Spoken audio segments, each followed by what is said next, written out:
I made myself my go-to hyperfixation smoothie. Honestly, I love this recipe because it's so easy. It's literally protein powder, water, frozen strawberries, frozen mangoes. You can get them at any grocery store. I just happen to get them at Trader Joe's. I've also really been enjoying this Purely Inspired protein. I actually used to use their products years ago, and then I don't know why I stopped, but we're back on our game. And I noticed I really enjoy this because it's plant-based. Sometimes whey protein can like mess with my stomach. This one doesn't. Tip number 1 is mix the protein and the water first. Also, I would recommend using a blender, but I don't have a full-size blender. I have this guy, which technically is a food processor, and a magic bullet. And the bullet's too small. I just pop it in here.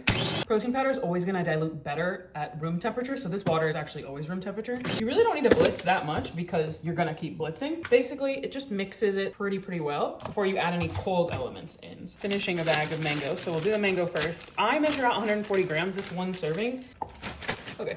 My other pro tip, especially, it's not necessary if you're using like a full-size blender, but for me, it's easier to mix one fruit at a time. I feel like most of you will have a full-size blender, so you probably don't have to worry about it. I think the beauty for me of this recipe is it's super accessible. Like, you don't need anything fancy. Like, if you don't have a fancy blender, even when I had a blender, it was not a good one. I would rather use this, which is a Ninja food processor. Rather use this than a shit blender. Also, this food processor was not expensive. Cheese mixed nice and good. Now time to add the strawberries. Same thing, 140 grams of strawberries. And we're gonna blitz again.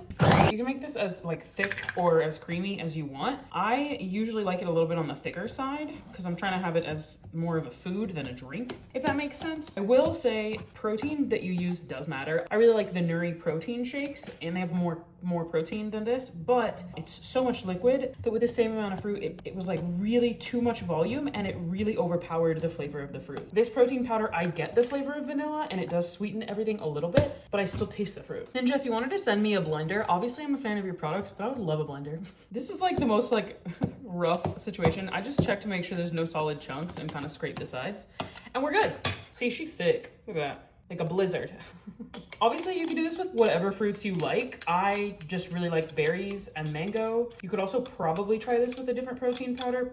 I'm not really a big sweets person, so this one to me is like just sweet enough and a yummy flavor combo. I tried it with chocolate, and as much as I love chocolate, I was not a fan. I'm already so excited about this. This is it. I love it. It has 20 grams of protein. It's 260 calories, and it's delicious. Let me know if you make it. If you have other like combo ideas, let me know that as well. My only disclaimer is I don't like bananas, so I'm not gonna use frozen bananas. Sorry. Cheers.